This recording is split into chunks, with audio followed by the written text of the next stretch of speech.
আসসালামু আলাইকুম। আজকে আমি গরু মাংসের কোয়াব বানিয়ে দেখাবো। এই মাংসের কোয়াব প্রিয়জনদের জন্য পাঠাতে পারেন। এই কোয়াব বাইরে রাখলে অনেক দিন পর্যন্ত ভালো থাকবে।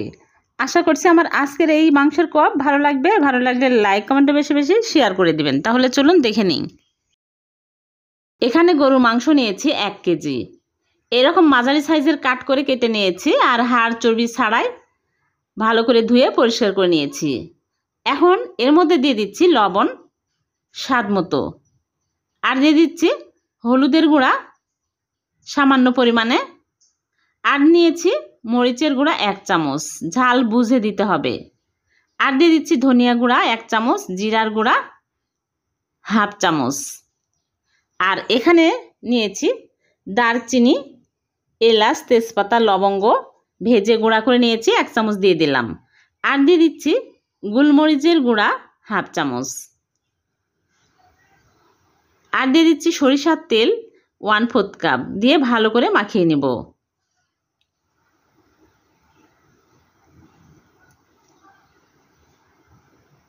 মাখানো হয়ে গেলে আমি পরিমাণ মতো পানি দিয়ে দিচ্ছি। আর এখানে নিয়েছি আদা রসুন বাটা 1 চামচ করে, আগে দিলেও হতো, এখন দিয়ে নেড়েচেড়ে ভালো করে মিক্স করে নিব। তারপরে চুলার উপরে দিয়ে চুলাটা অন করে দিব, দিয়ে আমি ঢেকে চুলার আঁচ মিডিয়াম টু লোয়ে রেখে সিদ্ধ হওয়া পর্যন্ত জাল করে নিব। সিদ্ধ হয়ে গেছে, এখন আমি ঢাকনা খুলে নেড়েচেড়ে আরেকটু জাল করে শুকনো শুকনো করে নেব। একদম শুকিয়ে নিতে হবে, মশলাগুলো গায়ে গায়ে লেগে থাকবে, এরকম শুকনো করে নিতে হবে। এখন আমি চুলা থেকে নামিয়ে নিচ্ছি। চুলা থেকে নামিয়ে ভেজে নিব, এজন্য আগে থেকেই চুলায় প্যানে পরিমাণ মতো তেল দিয়ে তেল হাই হিটে গরম করে নিয়েছি। এখন মাংসগুলো এই তেলের মধ্যে দিয়ে দিচ্ছি। মাংসগুলো দিয়ে নেড়েচেড়ে ভেজে নিব।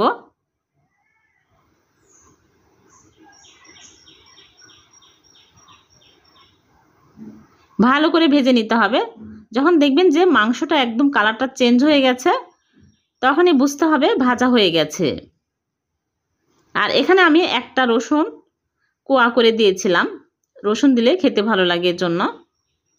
যখন এইরকম সুন্দর কালার আসবে তখনই তুলে নিতে হবে, ভাজা হয়ে গেছে। সবগুলো মাংস আমি ভেজে তুলে নিয়েছি। হয়ে গেল গরু মাংসের কোয়াব। ভাত, রুটি, পরোটা, খালি মুখে সব কিছুর সাথেই খেতে ভালো লাগে। আর বানানো খুবই সহজ, খুবই ঝটপট হয়ে যায়। আমি একটা ভেঙে দেখাচ্ছি। অনেক নরম তুলতুলে, খুবই মজার এই মাংসের কোয়াব খেতে। ভালো লাগলে লাইক কমেন্টে বেশি বেশি শেয়ার করে দিবেন। চ্যানেলটিকে সাবস্ক্রাইব করে চ্যানেলের সাথেই থাকবেন। পেজ থেকে দেখে থাকলে পেজটিকে ফলো দিয়ে রাখবেন। আবার দেখা হবে নতুন কোনো রেসিপিতে। সে পর্যন্ত ভালো থাকবেন। আল্লাহ হাফেজ।